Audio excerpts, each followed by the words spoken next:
Welcome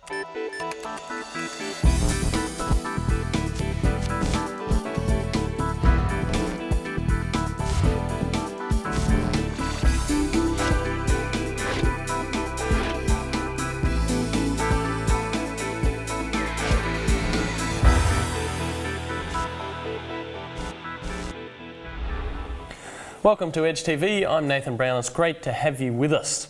Our E-word for this episode of Edge TV is enjoy. It probably doesn't need too much definition, but I'll give it a shot anyway. According to the dictionary, enjoy, to experience with joy. Remarkable. Take pleasure in. To have and use with satisfaction, to have the benefit of. Now, a little bit of a leap, but I can explain this. Isaiah 58 verse 13. Keep the Sabbath day holy. Don't pursue your own interests on that day, but enjoy the Sabbath and speak of it with delight as the Lord's holy day. We're talking about Sabbath. And a question for you all. Someone wanders up to you and says, "What's this Sabbath thing? I've only just heard about it." How would you explain it to someone who hasn't had that kind of background? I think I'd call it a day of rest and refocusing of life. A day off. A day off. Everybody's looking for it, and here you go, once a week. Beautiful thing. Yeah, pretty much the same as that. And a day to connect with God, or, just to take a break and relax. Yeah, pretty much rest, relax. Okay. Is there more to it than just resting? I mean, you talk about not doing stuff. Is there a positive aspect to what Sabbath is? Well, sure, it's sort of refocusing your life, recalibrating your worldview, looking at what's most important, stopping and reevaluating the way you're going about life, whether God is your biggest priority, what are your priorities. That's certainly part of it. Okay. Yep. Talking about Sabbath, I really was interested in that concept of enjoy from that verse. We'll keep exploring that, but to help us kick off what we're doing, we asked a bunch of young people what they thought about some aspects of Sabbath.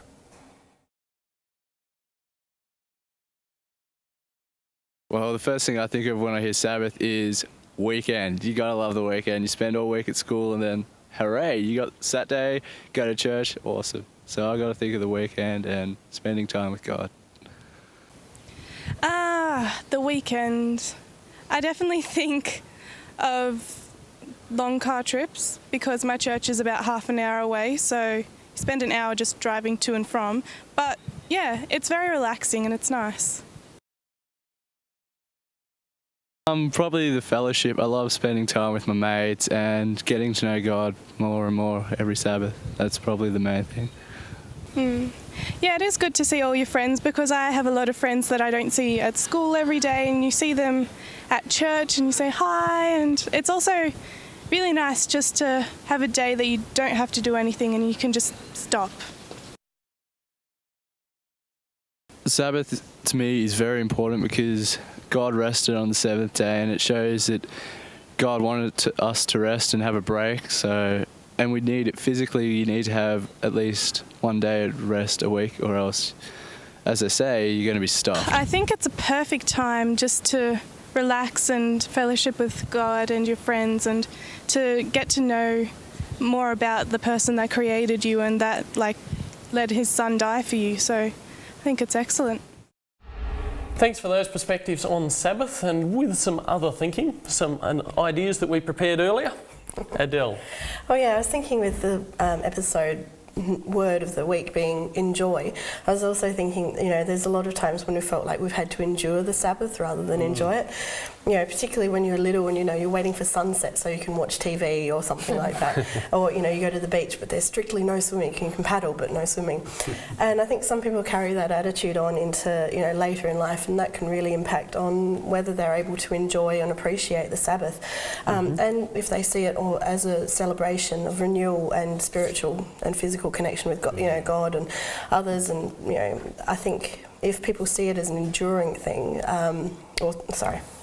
if people see it as something they have to endure, they're not going to appreciate or enjoy it. And God's concluding act to creation was to create the Sabbath, and he didn't really need to rest, but he gave it to us as a time when we could rest and connect with him.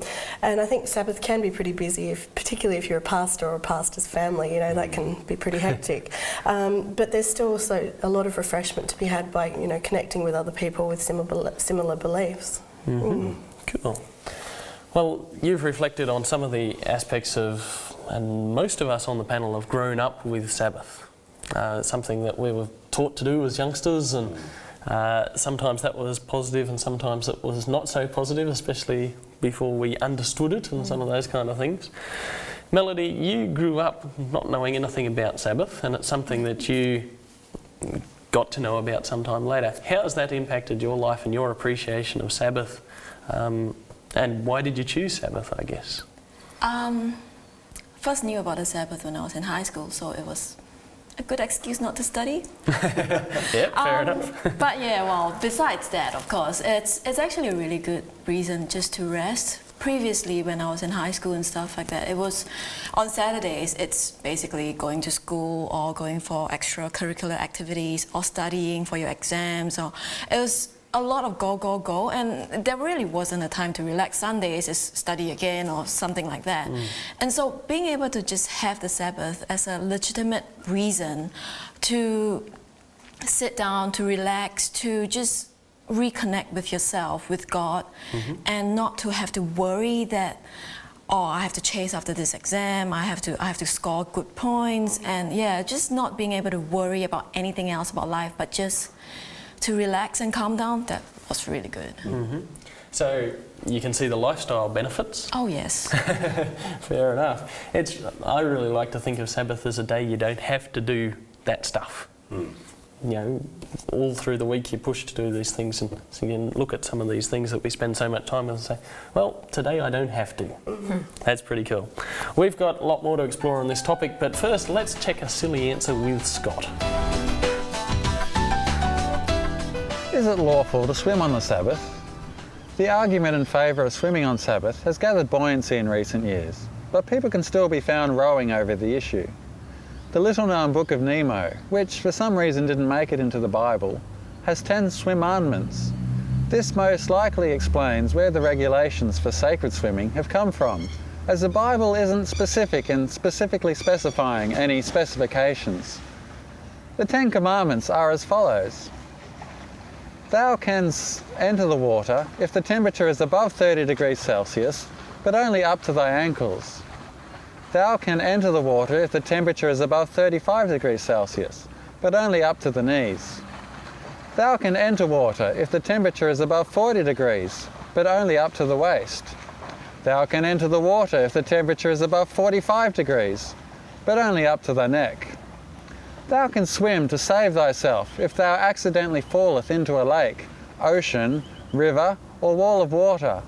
However, thou shalt not fall accidentally on purpose into the water. Thou canst swim to save a manservant or maidservant who falleth into a lake or ocean, river, or wall of water, but thou shalt not cause thy manservant or maidservant to fall in. Number 7. Thou canst swim if thou art being baptized in 5 feet of water and art only 4 feet tall. Number 8. Thou canst swim if thy snorkeling does not include intentional catching and devouring of anything with a cloven fin. Number 9. Thou shalt not throw objects, splash, race, or chase when in the water. And number 10. Thou shalt not squeal, laugh, smile while in the water. Sabbath swimming is only ever for emergency or medicinal purposes. Other passages found in the Book of Nemo include prophecies of yellow submarines on rails, people selling rainwater in bottles, and heaven having a huge outdoor pool with a 10-kilometre water slide. You can always count on Scott to come up with a slightly different angle on the topic that we're talking about. We'll try and get it back on course after this break.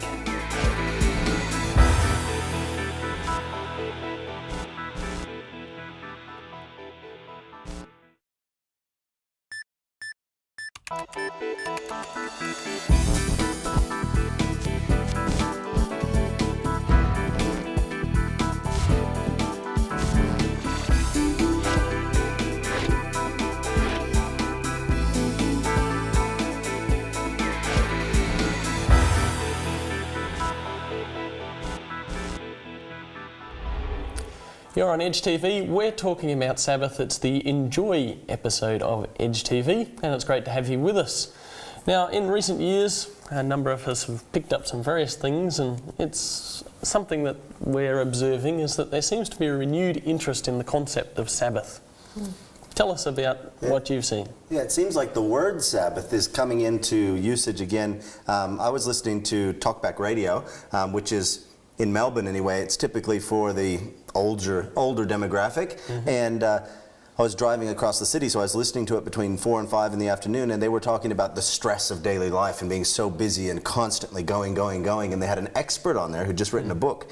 And he said there's an old term that, Australia's not very religious anymore, but the term comes from ancient Hebrew religions, and it's called Sabbath. And then he just described what a Sabbath, without the spiritual side, but what a Sabbath is, to take time off and to actually say, no, I'm actually blocking out these things out of my experience so that I can be whole again. Yeah. I've seen I've read a lot of books that'll have mentions to a concept of Sabbath. A lot of Christian books that are talking about the idea of how we weren't designed to go. We need to take time, need to take a Sabbath to refocus, to remember God, to sort of enjoy life more. Yep. And with no specific mention to a day, just the idea that we need to take some time out, a Sabbath needs to come. I don't think it's just the idea of Sabbath though, like there's sort of more of an emphasis overall. I think perhaps because people are working so hard and for so many hours a week, but this emphasis on just slowing down. Like there's the slow food movement and other things like that, where it's the emphasis on making sure that you're, enjoying the quality things and taking a break, slowing things down, relaxing. Yeah, I think increasingly we live in a sort of 24/7 communications kind of environment, and there was a newspaper article I read recently that was talking about that there was someone started a blog about having 52 days off in a year. And they were days when you would turn off your mobile phone and not check your emails. And they weren't worried about a particular day or time or whatever. And one of the articles was even talking about perhaps on Tuesday night, refusing to check your emails and turn your mobile phone off. And they actually used the term in the article, a secular Sabbath. It's an interesting kind of thing. Yeah, I've certainly read stuff about having a Sabbath from technology, or having a Sabbath from the internet, or a Sabbath from, a day where you just, exactly the same thing. I've seen that as well. Yeah. And I think it's also getting more, it's not just secular people that are talking about it. Within religious organisations or religious communities, people are checking out Sabbath as a spiritual discipline. There's a new series of books that have been released just recently that are, the 8 books explore different spiritual disciplines, and one of them is Sabbath. It's an interesting thing. So to continue our exploration of the topic, let's check out Dave on the Edge. This is Dave on the Edge. One time when I was riding the Spirit of Tasmania from Melbourne over to Tassie, I met up with a guy and we had a big long chat, and his name was Robert. And after talking for a while, Robert said, "Can I ask you a question?" And I said, "Sure." And he said, "Can you prove to me that the Sabbath is still valid today?" And he said, "But on one condition. You can't use the texts in the Bible that you Adventists normally use to prove the Sabbath." And I said, "Oh, why not?" And he said, "I just want it to be something that's valid today. And I want to see, what your thoughts are." And I thought about it for a bit, and then the Holy Spirit just dropped this idea into my mind. And it was still a Bible text, but I asked him if it was okay. And I said, "Do you know the Bible text in Malachi about tithing?" And he said, yeah, the one about bring your tithes into the storehouse. And I said, "Yeah." And God says at the end of that, if you do that, I will bless you, and I will bless you so abundantly that you'll have an overflow and that you'll be running over, and there'll be more than you can possibly have, because tithing is a promise. It's not a curse text, it's a promise text, that if you claim the promise, you'll receive the blessing. If you keep paying your tithe, if you pay your tithe, you'll receive a blessing. And Sabbath is the same. And I said to Robert, Sabbath is much the same in the way that if we keep the Sabbath, it came before sin, God gave us the Sabbath. And he said, if you will keep this day holy, I promise you that it will bless you. And I challenge you, Robert, to keep the Sabbath. And he smiled and he looked at me and he said, "You know what? My wife and I have been keeping the Sabbath for a year, and God is blessing us." This has been Dave on the Edge. Where do you stand? That's Dave on the Edge on Edge TV, and we're talking about Sabbath and the art of enjoying Sabbath. Melody, where did Sabbath kick off?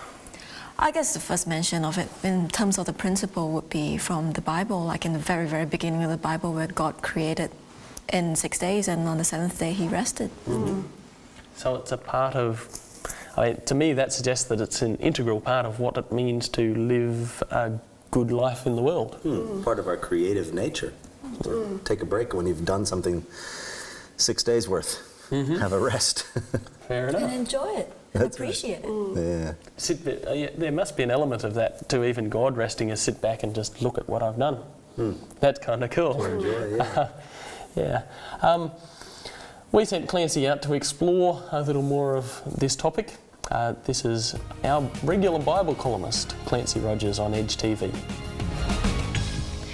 One of the most basic answers to the question, why do you keep the Sabbath, or why do you go to church on Saturday, is that God said to. Right in the middle of God's top 10 rules, we find a command to stop each week and worship Him. The 10 Commandments are given twice, first in Exodus and then in Deuteronomy, and there's only one major difference between the two tellings, and that is the description of the Sabbath day. The first time we're told about it is in Exodus chapter 20, and in verses 8 to 12, the Sabbath command is given like this. Keep the Sabbath holy, God says. Do all your work on the other 6 days, but the seventh day is a Sabbath to the Lord your God. Verse 11 gives the reason. For in 6 days the Lord made the heavens and the earth, the sea, the skies, and all that is in them. But He rested on the seventh day. Therefore the Lord blessed the Sabbath day and made it holy. God asks His people to remember and respect the Sabbath as a memorial of His role as Creator. They are to remember that God is the ultimate power behind their existence, and that they are His representatives and His image. In Deuteronomy 5, Moses calls God's people together and reminds them of the laws and regulations that God has handed down. In verses 6 to 21, Moses repeats the 10 Commandments. And the Sabbath is recorded in verses 12 to 15, but this time a different reason is given for its observance. Verse 15 says, Remember that you were slaves in Egypt, and that the Lord your God brought you out of there with a mighty hand and with an outstretched arm. Therefore the Lord your God has commanded you to observe the Sabbath day. In Deuteronomy, the Sabbath command focuses on God's saving power. God's people are to remember the Sabbath day because it is a sign of their deliverance from slavery, their redemption and recreation into His people. We too are representatives and images of the God who brought the universe into existence, and we also are chosen and delivered people. As we go forward, living the life that Christ calls us to, we are invited to become better images through God's recreative power. Throughout the New Testament, we are reminded again and again that as Christians we die to sin and are made alive in Christ. So the Sabbath is a celebration of God's redemptive power and recreative activity in all of our lives. God offers to redeem and recreate each one of us if we accept Christ as our Saviour. Each week, the Sabbath provides us with an opportunity to celebrate what He has done for us and is doing for us. I'm Clancy Rogers for Edge TV. Hope you're enjoying this episode of Edge TV. We're talking about Sabbath and the challenge and spiritual discipline of enjoying Sabbath. Now, one of the things that a lot of Sabbath keepers talk about is keeping Sabbath. What does it mean to keep Sabbath? It's a bit of a funny terminology because you talk about where you keep something, and it's something special. So the image that comes to my mind when you say, what does it mean to keep Sabbath, is, you put it in a little box with bubble wrap and wrap it up and put it in your cupboard where, nothing's going to happen to it because it's something that you keep. And the language is kind of interesting because it comes from remember the Sabbath day to keep it holy, and we sort of mash all the words together and pull a couple out. Yeah. I've actually haven't heard that term before. It's as strange as it sounds, but usually from what it's been referenced for me has been observe the Sabbath. Okay. Yeah. When I think of keeping, I think of like when you get a gift that you really, really like. Some gifts you're like hoping the receipt's in the box so you can return it and get what you want. But when you get a gift that you really want, you want to keep it, and it's kind of like to have, to treasure, to know that you get to use that again in just 6 days. You get to have that day again. It's there. The Sabbath is a real, it's a gift, I suppose. I like the idea of observing it though. I think, I mean, not just in the sense of sitting back and looking at the Sabbath, but, you know, you sort of have the thing of, you know, integrating it as part of your life, and, you know, it's something that has quite a significant impact on it. Throughout history, when people have tried to keep Sabbath or observe Sabbath or remember Sabbath, often cultures or religious groups have come up with rules of this is what you don't do. Is that good? Is that bad? Yeah, what role does don'ts of Sabbath play? Well, it certainly comes from, it carries the same idea as keeping it special. And by keeping it special, you don't keep it ordinary. And so to make it really practical, you just make an arbitrary list of rules that you can and can't do. But I think that idea really confines Sabbath to one day, because you're like, this is it and it's in this box and this is what you do on this day and that's it. Whereas I think that observing Sabbath or enjoying Sabbath or spending Sabbath as a day where you totally refocus your life and look at your priorities and say, okay, God, what do you want me to do? What's this about? Then the idea of Sabbath flows on into the rest of your week, because what you focused on Sabbath is what you do in your life. Well, the other thing as well is, how do you transcend a list of do's and don'ts, a list of what's special across different cultures? Exactly. Yeah, a fascinating thing for me is when I've had opportunities to travel to other places and to see what's right and wrong to do on Sabbath there, and you do see the culturalness of it. But to me it's just fascinating, because in some places this is perfectly acceptable, and some other place in the world that's just not on. You'd never do something like that on Sabbath. To me that's fascinating. I'd love to study it sometime as a sociological kind of thing. It's interesting, the Sabbath idea, like of keeping it or remember the Sabbath. It comes from the Ten Commandments, which was basically given to a bunch of slaves who'd been 400 years without God, you know, without the law. And so when they're given this list of what not to do, you know, don't steal, don't do this, don't do that, and then remember the Sabbath, it's like when you're new to something, you say, well, how does it work? What do I do? What's the, you know, you read the manual, you know, how do you function? How does this thing work? And then once you've had something for a while, it's almost like, I know the spirit of that event, and so you know how to use it properly, and I'm using kind of a thing idea, but the idea of saying, well, the Sabbath is a time that once we get a grasp of what we actually do at that time, that it's time to spend with God and with community and build ourselves and others up and in kind of comfort and peace and wholeness, that then we stop so much listing the things we do and don't do and just start spending the Sabbath. I like when you said spend, you know, because that's like you're saving it and then you spend. That you use, Sabbath is a pretty big kind of topic, and there's so much more we could talk about, so let's check in with Jared to see where we can go to think about it a little bit further. Thanks, Nathan. You can check out all the archives of our magazine at www.edgeonweb.org. And in issue 18 of the magazine, we look at an Adventist basketballer who stands tall on the issue of Sabbath. And in issue 35 of the magazine, we put the Sabbath under the spotlight, and we look at 7 habits of effective Sabbath keeping, and someone examines their favourite Sabbath that they've had. So check that out at www.edgeonweb.org. Thanks, Jared. On Edge TV, we're talking about Sabbath, and I want to share one of my favourite descriptions of Sabbath. It comes from a book by Wayne Mueller called Sabbath, appropriately enough. He writes this: "The old wise Sabbath says, stop now.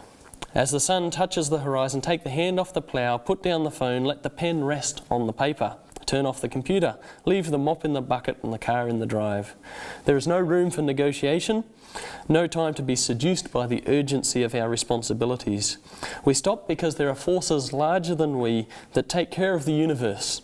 And while our efforts are important, necessary and useful, they are not, nor are we, indispensable. And the galaxy will somehow manage without us for this day. And so we are invited, nay commanded, to relax and enjoy our relative unimportance, our humble place at the table in a very large world. The deep wisdom embedded in creation will take care of things for a while." What do you reckon? Very cool. Very nice.